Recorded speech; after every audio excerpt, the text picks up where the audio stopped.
pagi adik-adik sekalian. Apa kabar hari ini? Puji Tuhan, kalian semua dalam keadaan baik dan sehat.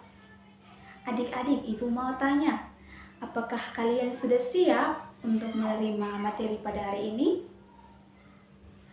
Oke, terima kasih. Kalian semua sudah siap untuk menerima materi pada hari ini. Nah, adik-adik, sebelum kita memulai dengan materi kita mengawali dengan doa pembuka. Sekarang ibu meminta salah satu di antara kalian untuk memimpin kita dalam doa. Siapa? Oke, ketua kelas, silahkan.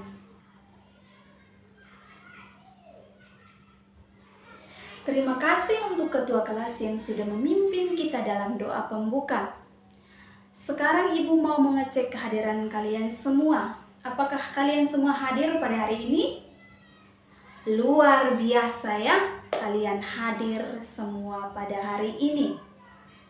Jadi adik-adik, pada hari ini kita akan belajar tentang 5 tugas pelayanan dalam gereja Katolik. Siapa di antara kalian yang bisa menyebutkan 5 tugas pelayanan dalam gereja Katolik? Oke, kamu silahkan. Wow, jawabannya tepat sekali. Mari kita memberikan aplaus kepada teman kita.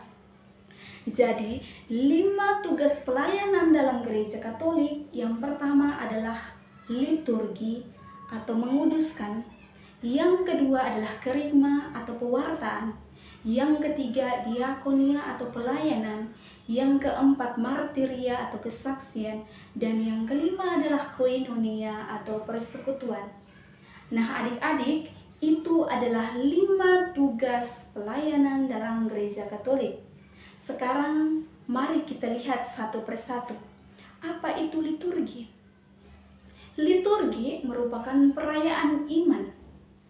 Perayaan iman tersebut merupakan pengungkapan iman gereja, di mana orang yang ikut dalam perayaan iman mengambil bagian dalam misteri yang dirayakan. Tentu saja bukan hanya dengan partisipasi lahiriah, tetapi yang lebih pokok atau inti atau yang lebih penting adalah hati yang ikut menghayati apa yang diungkapkan dalam doa itu.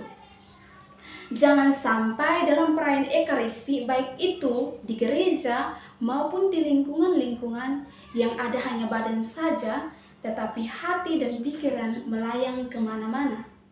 Nah adik-adik, bukan itu yang dimaksudkan. Kekasan doa gereja ini merupakan sifat resminya. Sebab justru karena itu Kristus bersatu dengan umat yang berdoa. Dan doa merupakan salah satu tugas gereja untuk menguduskan umatnya.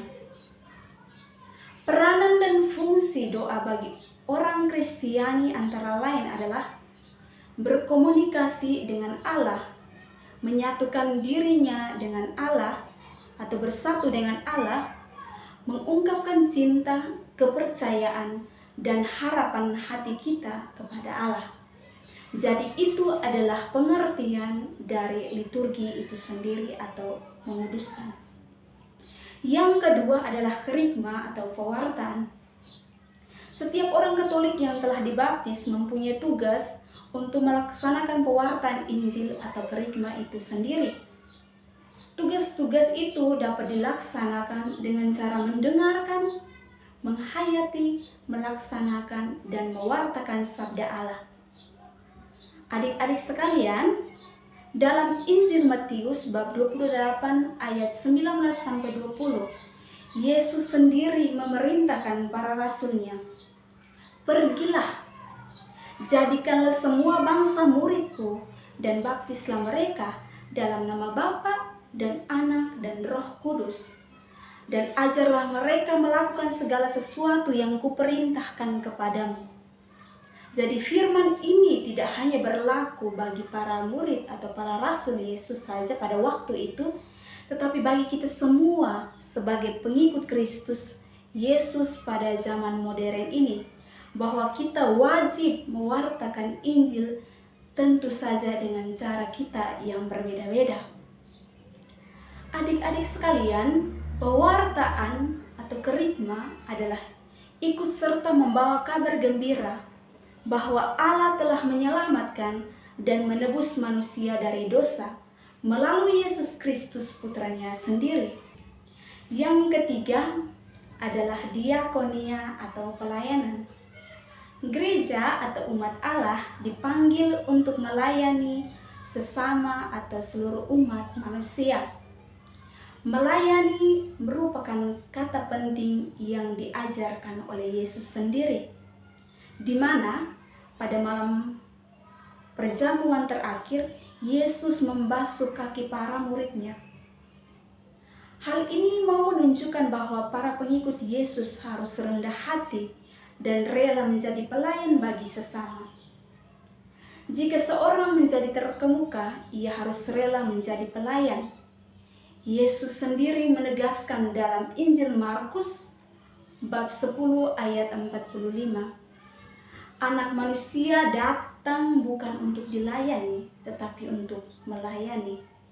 Itulah sikap yang diharapkan oleh Yesus kepada para muridnya dan bagi kita sekalian yang percaya dan yang telah menerima sakramen pembaptisan. Melayani berarti mengikuti jejak Kristus. Ciri-ciri pelayanan gereja religius adalah setia pada Kristus, solidaritas, dan rendah hati. Bagian yang keempat adalah martiria atau kesaksian. Adik-adik sekalian, bagi orang Kristiani, bersaksi tentang Kristus sebagai Tuhan dan Juru Selamat adalah tugas suci yang dilaksanakan dengan segala konsekuensinya. Injil pertama-tama diwartakan dengan kesaksian, yaitu diwartakan dengan kata-kata, tingkah laku, dan perbuatan. Gereja juga mewartakan Injil kepada dunia dengan kesaksian hidupnya yang setia kepada Tuhan Yesus. Para murid Yesus dipanggil supaya mereka menjadi saksinya, mulai dari Yerusalem yang kemudian berkembang ke seluruh Yudea, Samaria, bahkan sampai ke ujung bumi.